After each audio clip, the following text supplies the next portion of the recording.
برلین 19 بهمن 1404. کنفرانس ایران انداز تغییر با حضور خانم مریم رجوی رئیس جمهور برگزیده مقاومت، نمایندگان مجلس فدرال آلمان و شخصیتهای سیاسی.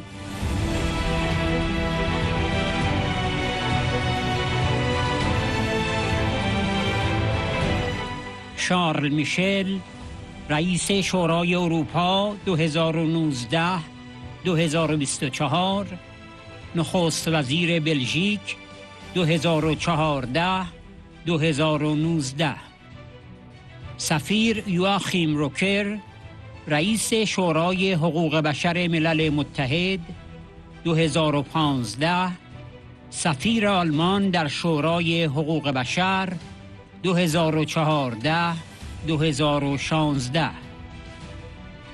سفیر رابرت جوزف معاون پیشین وزیر امور خارجه آمریکا در امور کنترل تسلیحات و امنیت بین المللی.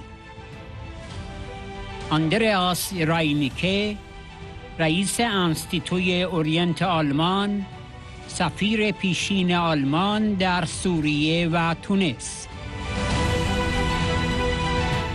شارل میشل راهپیمایی عظیم روز شنبه بسیار قدرتمند بود. به عنوان یک سیاستمدار سابق اروپایی و نخست وزیر سابق، من هیچ حزب یا رهبر سیاسی را در اتحادیه اروپا نمی‌شناسم که قادر به بسیج چنین جمعیتی باشد. این نشان دهنده نمایندگی مؤثر آرمان‌های مردم ایران است. ما در هفته‌های اخیر از جمله خود من در شبکه‌های اجتماعیم شاهد تلاش فرزند شاه برای مطرح کردن خود به عنوان یک جایگزین طبیعی و بدیهی بوده ایم. البته ما ساده لوح نیستیم. استفاده انبوه و صنعتی از هوش مصنوعی، ربات‌ها و داده‌ها در شبکه‌های اجتماعی برای ایجاد یک تصور کاذب. اما این تصور یک توهم است. برای کشورهای دموکراتیک اروپایی بسیار مهم است که در این تله نیفتند و حقیقت را بیان کنند که این یک تلاش برای دستکاری افکار عمومی و تلاشی برای ربودن دوباره آینده مردم ایران است. من تفاوت بنیادینی بین تلاش پسر شاه و پیشنهادی که مقاومت سازمان یافته به مردم ایران ارائه می‌دهد می‌بینم. آن تفاوت بنیادین دموکراسی است. انتخابات آزاد و منصفانه. شما یک سلاح سیاسی بسیار قدرتمند در دست دارید. طرح 10 ماده‌ای که بهترین دستورالعمل برای گذر از استبداد به دموکراسی است. این یک نقشه راه استوار، منطقی و سرشار از تعهدات بزرگ است. Mrs. Rajvi, Madam President, Excellencies, ladies and gentlemen, dear friend. I would like first, Mrs. Rajvi, to thank you for taking this initiative. And that meeting is taking place at a timely moment because we are facing exceptional circumstances, and you just made a very powerful, a very lucid assessment. We know that you have a clear vision about what is needed for the future of Iran, and today it's important to exchange views and to see what we can do, what are the options, and how we can do everything to get closer to this moment when Iran will be a free country with freedoms guaranteed for every Iranian citizen. It was said just before, and I would like to repeat it, probably the Mullah's regime is weaker than ever. Probably this regime is more vulnerable than ever. And there are a few reasons for that. First, their proxies, their usual partners, are in difficulties. That's a totally different situation in comparison with what was the state of play a few months ago. That's a totally different situation. That's my first point. My second point, it was also mentioned, again, a new wave of protests, a powerful wave of protest, and this uprising is a very important one, a very significant one. Why? It was said by you, Mrs. Rajvi, because it started with marches in the Grand Bazaar. And it's not necessarily usual, because this part of the population is usually careful, cautious, and the merchants, together with young people, with every category of the population, they decided once again to stand up to defend their freedoms, to stand up to defend a free and respectful future. Of course, the level, the magnitude of the oppression and the repression is showing the fears of this regime. It is showing that they know that they are in huge difficulties. But the fundamental root causes for this protest will not change in the future. And it's also important to take into account the economic failure of this regime. And we should repeat again and again that's not acceptable, that one of the richest countries across the world is absolutely incapable of meeting the basic needs of the population: water, electricity, bread, and that's an additional reason. Oppression, denial of fundamental principle of human dignity, but also an economic and social failure, an absolute economic and social failure. Now it's also important to have a look and to make the right assessment about the strategy of this Mullah's regime and the tactic. And what is the strategy? There are three important points that we have to take into account. First, they oppress the people because they fear their own people, point one. Point two, they do everything to destabilize the entire regions, exporting terrorist groups, using and mobilizing proxies, financing a lot of illegal activities to destabilize the entire region. And point three, they seek to terrorize the world. They seek to export their ideology all across the world. And what is the tactic? What are the tools that they are using to reach those goals? It's very simple. First, they want the nuclear weapon, and they want to develop further the ballistic missiles program. Why? Because they know there's a certain immunity that can be guaranteed for them if they are able to develop those nuclear programs. And it's very important never to forget that you, the organized resistance, you were the one who managed to alert the world and to make it impossible for them to have today this nuclear weapon. And that's very important because it was a game changer. And I think that all of us, we should express our gratitude because this responsibility is playing today a very important role. They do not possess today this nuclear weapon because you made the decision, you made the choice to denounce, to expose to the world this attempt to develop the nuclear weapon. Second point, and here I would like to share my own experience. They use and they abuse, of course, the capabilities they have in the field of cyber attacks, cyber threats, defamation, including against those who are standing up to defend the fundamental rights of the Iranian people. And it's very difficult, and it's unfair, because it means that you have to suffer two battles at the same time. One battle to promote, to defend the legitimate aspirations of the Iranian people, but you have also sometimes to defend yourself against fake accusations against you. And that's, of course, a very difficult challenge that we have to take into account. And the third point, the third tactic they use, and unfortunately, it's a tactic with a certain impact, a certain effect in Europe and more globally in Western countries.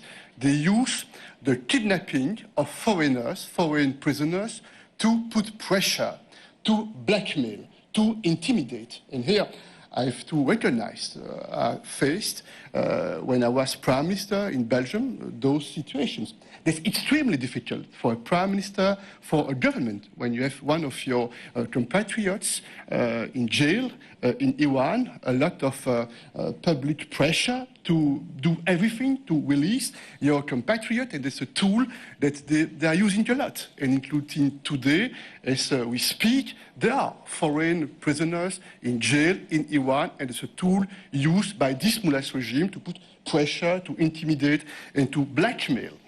These are three important points in terms of a tactic: nuclear weapons, cyber attacks, disinformation, fake news, and the use of kidnappings of foreign hostages.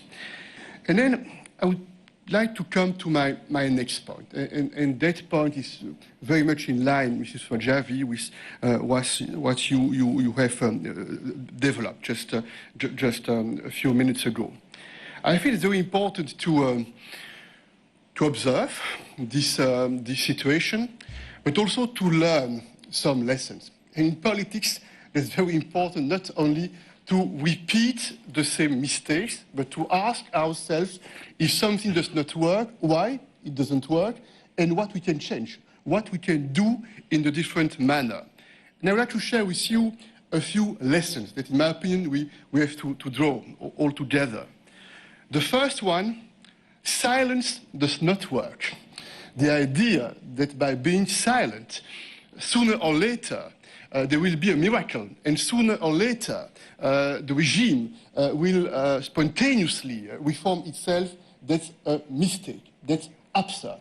It does not work. And that's why, indeed, this rally that took place yesterday was a very powerful moment. A lot of participants, and I would like also to tell you, as a former European politician, a former European Prime Minister, that I'm very impressed, because I can tell you that I don't know any political party or any political leader within the EU able to mobilize such a crowd. And it shows also the effective representation of the Iranian people and the Iranian aspirations. The second important point, appeasement does not work. And appeasement only fuels an impression of immunity for the aggressor. That's what we are observing, there is no doubt. And I would like to share two examples in relationship with this second lesson. The JCPOA. Many European leaders were very sincere when they decided to do everything to support this JCPOA. But what are we observing? We have observed that it didn't lead to an improvement of the situation for the Iranian people.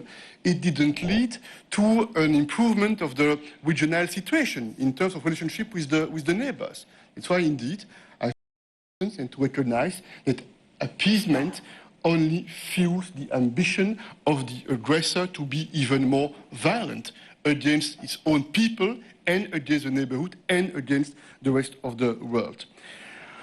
Another example, and here that's something which is very interesting for us. The EU was not in a political position to designate the Revolutionary Guards as a terrorist organization, because there was this idea, if the EU wants to be a geopolitical player, a geopolitical actor, to have access, to have channels of communication, that's better not to make such a decision. I will come back on the fact that a few days ago, another decision was made, and it's an important step. And then the third lesson I would like to make with all of you is also an obvious one. We do not believe that any foreign military intervention could lead to a stable solution. And there are a lot of examples. In recent years, we've seen in Libya, and the impact not only in Libya, but on all the Sahel region. We've seen the situation in Afghanistan, we've seen the situation in Iraq, and that's why I think that you are right to say the purpose is not to ask for a foreign military intervention, because we know that's not this approach that could lead to an effective and positive result. But today, we are observing something very important and very powerful in my opinion. And I can tell you with my experience, I spent 10 years as a member of the European Council, first in Belgium and then president of the European Council. I see a turning point in recent days, in recent weeks. Two examples. The fact that in recent days, the decision was made to designate the Revolutionary Guards. That's a turning point. And the fact that we see more and more leaders at the highest level, including in this country, in Germany, making very clear that the numbers of this dictatorship are numbered.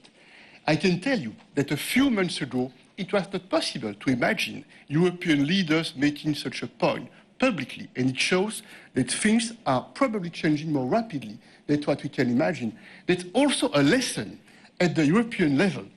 In many other fields, not necessarily in relationship with Iran, I know that at the European level, very often, things that seemed impossible only a few weeks before suddenly become obvious because of the circumstances, because there is something new that are needed to make a new position and to make another choice, including at the geopolitical level. Finally, a few words about the alternative, because indeed, no war, no appeasement, no silence, but what is the alternative? And of course, you are not surprised that I support what was said just a few minutes ago. We have witnessed in recent weeks, including myself, through my own social networks, we have witnessed an attempt by the son of the Shah to promote himself as being an obvious and natural alternative. And of course, we are not naive. Everyone can see what is going on. There is a massive and industrial use and abuse of artificial intelligence, bots, data, and social networks to create an impression, to make an impression. But this impression is an illusion. That's why I think that's very important, especially for the European democratic countries, not to be trapped and to expose the truth, the fact and the figures, and to make very clear that's an attempt to manipulate. I'm even maybe stronger in my comment. I think it's also an attempt to steal once again the future of the Iranian people.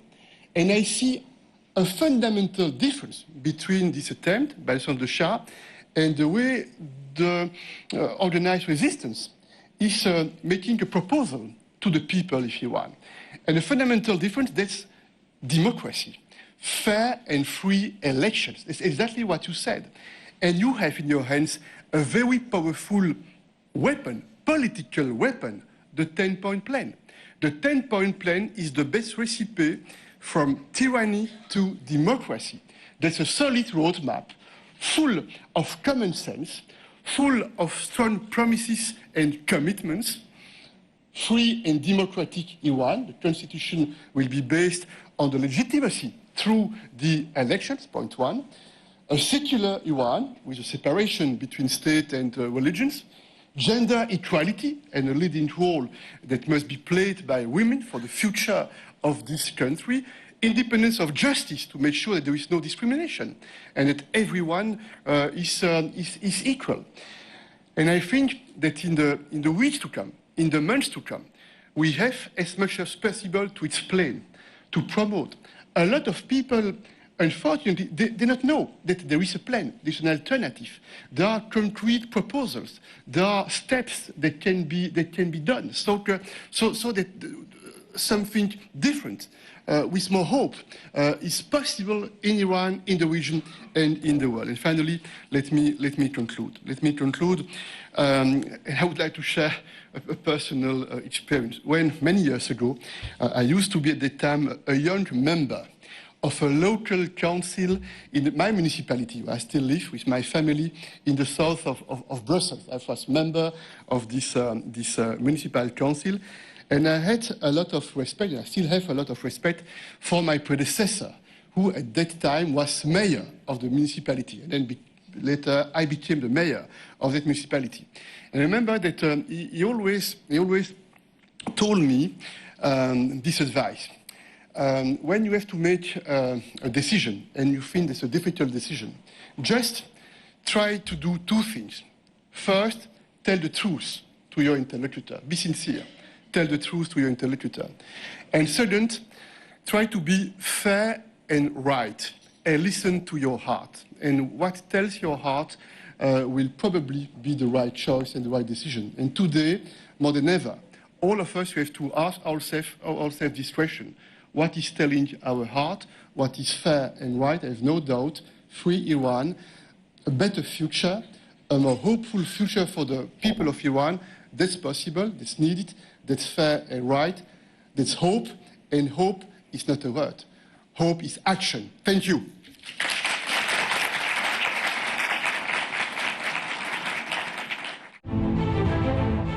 یوآخیم روکر، پلتفرم پسر شاه توسط یکی از ناظران دانشگاه هاروارد به عنوان نقشه راهی برای یک حکومت نئوفاشیستی توصیف شده است. من معتقدم که طرح 10 ماده‌ای برای دوران گذار سازمان یافته به یک جمهوری دموکراتیک، قانونمدار و مبتنی بر جدایی دین و دولت با تأکید ویژه بر واژه جمهوری یک پلتفرم فوق‌العاده است و من طرح بهتری را در صحنه سیاسی نمی‌شناسم. این طرح به ویژه در زمینه احترام به حقوق بشر، لغو حکم اعدام و موضوع بسیار حیاتی نقش پیشتاز زنان بسیار حائز اهمیت است. هر آنچه من از مواضع شورای ملی مقاومت مطالعه کرده ام در این چارچوب و سنت قرار دارد و صرفاً به همین دلیل شایسته حمایت است.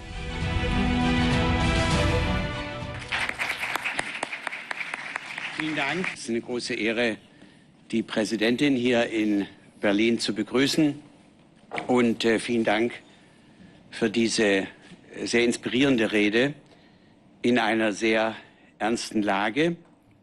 Es besteht eine weitgehende, fast vollständige Einigkeit in der internationalen Gemeinschaft, dass das Regime faktisch am Ende ist. Und ich denke, die Demonstrationen gestern in Berlin und anderswo haben das auch noch mal ganz deutlich gezeigt, was das Ende des Regimes anbelangt.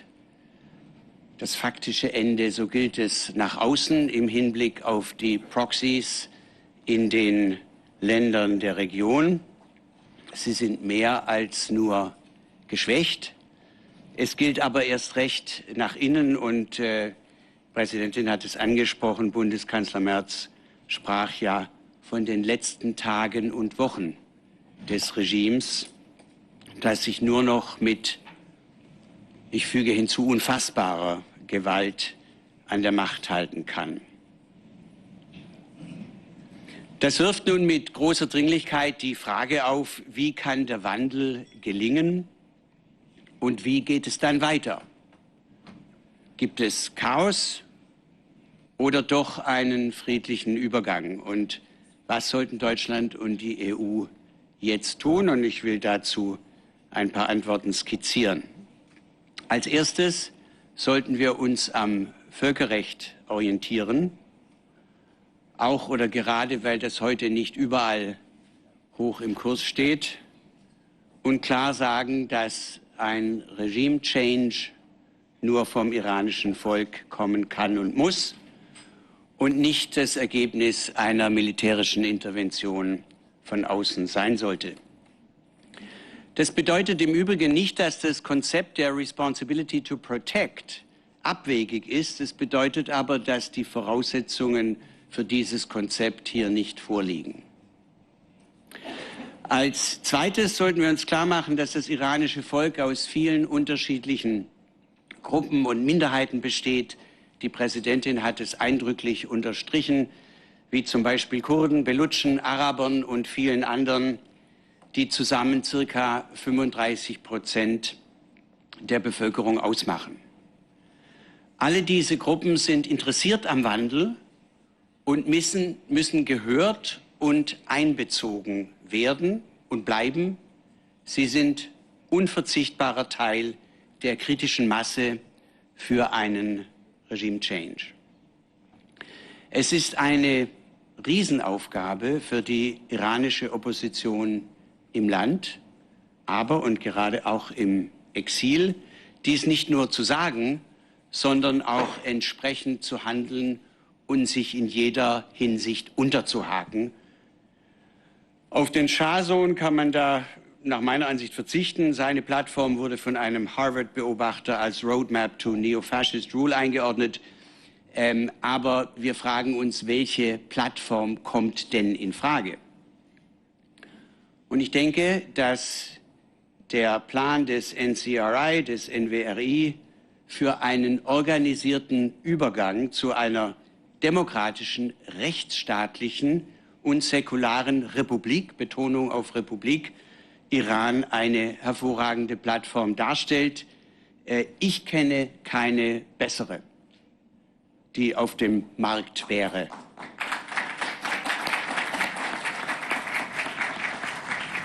Das gilt aus meiner Sicht ganz besonders auch im Hinblick auf die Achtung der Menschenrechte,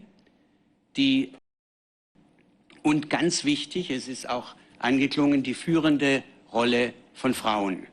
Ganz im Sinne der Convention on the Elimination of All Forms of Discrimination Against Women, CEDAW, ganz im Sinne der UN-Sicherheitsratsresolution 1325 on Women, Peace and Security und ihrer Nachfolgeresolution. Alles, was ich lese vom NCRI, ist in dieser Tradition und gehört schon allein deshalb unterstützt.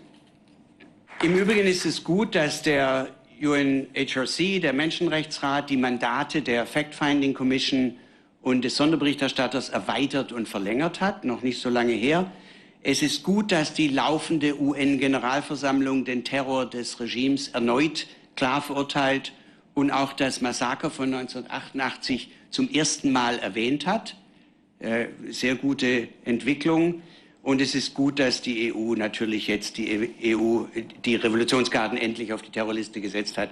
Das war überfällig. Aber es muss neben dem bereits erwähnten aktiven Dialog auch und gerade mit dem NWRI noch mehr passieren.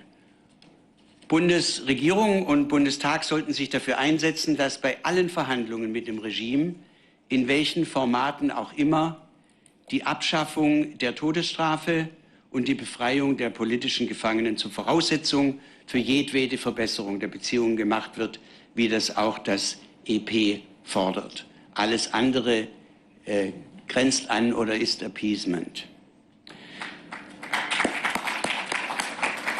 Schließlich sollten wir uns in Deutschland im Hinblick auf die bislang ungesühnten Verbrechen des Regimes mit aller Kraft für das Weltrechtsprinzip, also auch für mehr nationale Ermittlungen einsetzen. Außerdem brauchen wir einen Mechanismus für baldige, unparteiische, sorgfältige und transparente internationale Ermittlungen, wie es der letzte UN-Sonderberichterstatter Professor Rahman ja auch vorgeschlagen hat. Vielen Dank für Ihre Aufmerksamkeit.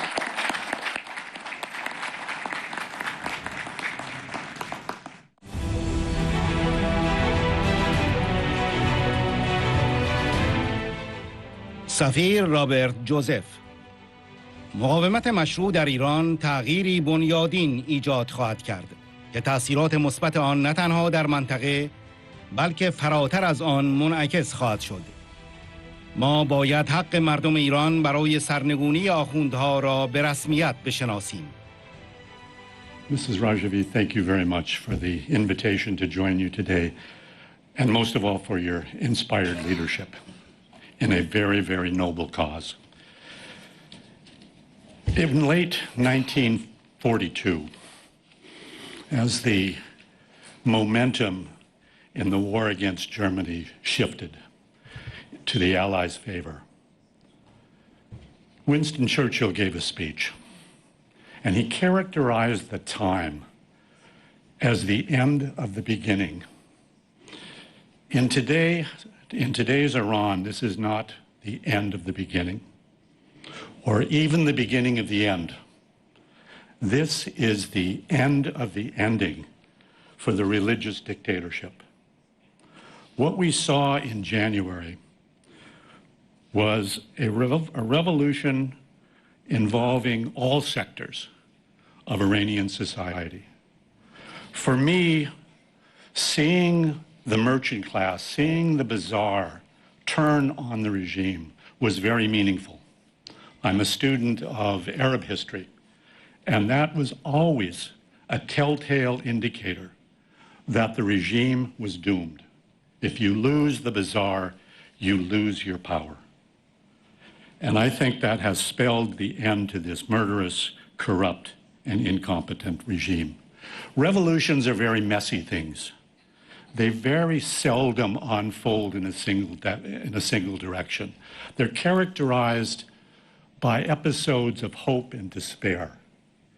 And I think at this time, today's Iran, the quest for freedom, hope has never been more in evidence. How can I be sure that this is the end of the regime? Well, I think there are two reasons. First, the Iranian people, the strength and determination that the people have shown, their willingness to make the ultimate sacrifices for their future and for their freedom. It is a price that the people of Iran are ready to pay. They have lost all hope of reform. They have lost all hope of peaceful change. And the second reason is, quite frankly, that the mullah's regime, as Mrs. Rajvi said, cannot change. It cannot reform. The killings, the arrests, the torture, the executions, this is the very DNA of this regime. It is through these barbaric actions that they survive. The end will only come with the overthrow of the regime by the Iranian people. This is a revolution of and by the Iranian people. It is led by the people and the organized resistance on the ground. This is not regime change imposed by external factors or external actors. This is not Iran in 1953. This is not Iraq in 2003. This is not about reestablishing a corrupt and discredited monarchy. The Iranian people are prepared to move to a democratic republic. This is not a failed state like Libya. Iran has been a nation for over 5,000 years. The people are ready to end this nightmarish chapter in the history of Persia. The people are demanding their freedom. Let me read from an op-ed, from an opinion piece by the Wall Street Journal. A journal that entitles the piece, "The Deal in Iran is Regime Change." And this is a significant change for the editorial of the Wall Street Journal. In it, I will just read this short passage. There is a better way for President Trump. Help the protesters, topple the Ayatollah and his enforcers. Don't crush the Iranian people's hopes. Give them confidence to keep pushing against a regime that has no answer but bullets to any of their problems. If Iran's revolutionary regime fails, the whole region gets better. As to the steps that we can take, I think it's very important that we do what we've heard other speakers mentioned. We need, of course, to support the notion that Iran and the resistance, the legitimate resistance in Iran, will bring about peaceful change, fundamental change that will reflect well, not just in the region, but beyond. We need to recognize the right of the Iranian people to overthrow the mullahs. We need to accept and move forward with political steps. We need to close embassies. We need to kick the regime out of Europe. We need to impose even more severe economic sanctions. We need to cut off the oil. We need to cut off the banking and financial aspects of their presence in Europe and beyond. We need to ensure that the people on the ground have access to the internet. We need to ensure that the United States can move forward as necessary to assist those on the street. I'm not known for my optimism, as you can probably tell from my remarks, but I do believe that we are at a fundamental turning point, that the future is bright for the opposition, that the future is bright for those who have fought long and hard for decades for the freedom of Iran. And let's pray that next year at this time, we can say that we were right, that the regime is gone, and that democracy and human rights prevail in Iran. Thank you all very much.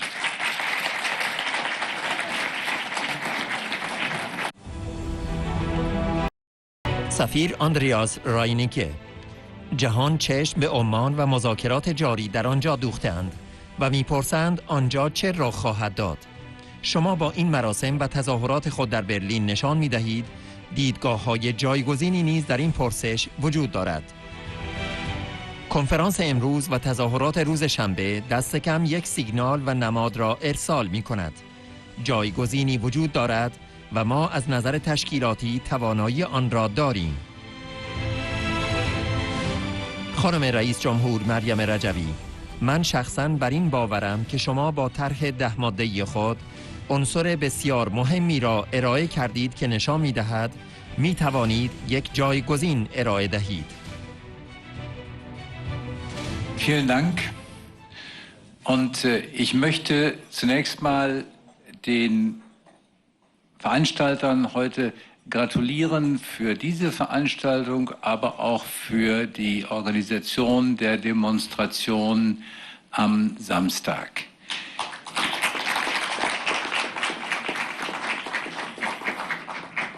Und ich möchte das tun, weil gleichzeitig damit eine Alternative aufgezeigt wurde zu den Verhandlungen in Oman. Natürlich guckt die ganze Welt, auch aus guten Gründen, auf den Oman bzw. auf die Verhandlungen dort und fragt sich, was wird dort passieren? Werden die Verhandlungen zu einem Erfolg führen, ja oder nein? Aber durch diese Veranstaltung und auch durch die Demonstrationen zeigen sie, dass es tatsächlich dazu auch alternative Überlegungen gibt. Und ich glaube, das ist in dieser Frage und zu diesem Zeitpunkt sehr wichtig. Es ist schon viel gesagt worden zu der Legitimität des Ayatollah-Regimes. Und ich glaube, dass Bundeskanzler Merz recht hat, wenn er sagt, dass es am Ende ist. Deswegen will ich das jetzt nicht wiederholen, was vorher schon alles gesagt worden ist. Die große Frage ist aber, wie geht es jetzt tatsächlich weiter? Wir haben schon alle möglichen Elemente gehört, aber die entscheidende Frage ist, wie machen wir es jetzt? Und Sie haben ja schon, Frau Vorsitzende, darauf hingewiesen in Ihrer Rede und auch andere haben es gesagt, dass eigentlich das iranische Volk das selber kann. Und es will es auch nicht von außen machen. Ich selbst war in Syrien, wie vorhin gerade gesagt wurde, und habe natürlich die Situation dort immer beobachtet. Und die Situation in Syrien war nicht vergleichbar oder nur zum Teil vergleichbar zum Iran, denn Präsident Assad war im Grunde genommen relativ populär. Selbst zu Beginn der Revolution richtete sich die Revolution nicht gegen ihn, sondern gegen das System und erst später änderte sich es. Letztendlich war er aber nicht fähig, aus den Gründen, die wir jetzt hier nicht zu diskutieren wollen, zu einer Art von Reform. Es hat aber 13 Jahre gedauert, bis er gefallen ist. Und er ist gefallen, weil letztendlich die Ereignisse es dazu brachten, dass nämlich auf einmal eine alternative Situation eintrat, dass auf einmal er nicht mehr in der Lage war, sie zu verteidigen und das Regime fiel. Wie bekommen wir das jetzt hierhin, wenn wir das einmal vergleichen mit dem Iran? Was ist das Ereignis, was eine mögliche Änderung im System hervorbringt? Wir haben die Revolution, Sie haben sie gerade in dem Film gezeigt, gesehen, die Ereignisse, die angefangen von den Basarhändlern über das ganze Land hinweggegangen sind. Sie sind jetzt zunächst einmal erstickt worden mit brutalster Gewalt. Die Erfahrung hat gezeigt, dass das neue Entstehen auch wieder durch irgendein Ereignis stattfinden wird. Das kann ein beschlossenes Ereignis sein, durch eine Führung. Das ist in der Regel der Fall, durch irgendeinen Funken sein, der auf einmal die Ereignisse wieder herbeiführt. Und ich glaube, es ist sehr wichtig, dass wir uns auch alle und auch Sie sich darüber im Klaren sind, dass natürlich obwohl viele es sich nicht wünschen, es zu einer militärischen Intervention kommen kann. Und dann die Frage ist das das Element, wo andere aufstehen und wie verhalten wir uns dann? Ich persönlich finde, Frau Vorsitzende, dass Sie mit dem 10-Punkte-Plan ein sehr wichtiges Element gezeigt haben. Sie zeigen nämlich damit, dass Sie auch eine Alternative darstellen können. Und damit komme ich zu meinem zweiten Punkt. Wir haben es in Syrien auch wieder beobachten können, dass es eine große Anzahl von oppositionellen Gruppen gab. Sie waren sich alle einig darin, Assad muss weg. Sie konnten sich aber nicht einigen darauf, wer als Alternative auftauchte. Und keiner fand ihn eigentlich wirklich gut, aber er ist jetzt auf einmal da. Also wird es ja auch im Iran so sein, dass auf einmal irgendjemand erscheint, den wir gar nicht im Blick haben, oder wird es etwas Organisiertes sein? Und deswegen finde ich es gut, dass mit der Konferenz heute und mit der Veranstaltung gestern zumindest ein Signal und ein Symbol gesetzt wird. Ja, es gibt eine Alternative und wir sind auch organisatorisch dazu in der Lage. Es wird aber entscheidend sein, dass Sie nicht in das Problem des Syrien fallen werden. Das heißt, dass es zu viele Alternativen gibt. Es heißt, es ist extrem wichtig, dass auch relativ schnell klar wird, dass es eine Alternative gibt, die von allen wird nicht möglich sein, aber von vielen geteilt werden wird. Und natürlich haben wir die große Debatte, ist der Sohn des Schahs der richtige, ja oder nein? Ich will das nicht beantworten, das müssen Sie, das muss das iranische Volk tun. Aber ich glaube, es wird sehr wichtig sein, realistischerweise auch zu überlegen, wie muss man mit dieser Frage umgehen. Ich wünsche dem iranischen Volk, was ein wunderbares Volk ist, was eine lange Tradition hat, eine lange wissenschaftliche Tradition, wirklich alles Gute. Ich weiß, dass Sie es schaffen werden, eine Veränderung herbeizuführen. Sie können anders als in anderen Nachbarstaaten diese schaffen. Sie haben eine große Erfahrung auch in Demokratie. Und ich wünsche Ihnen alles Gute und hoffe, dass in den nächsten Tagen, Wochen und Monaten der Iran in eine bessere Zukunft kommen wird. Vielen Dank.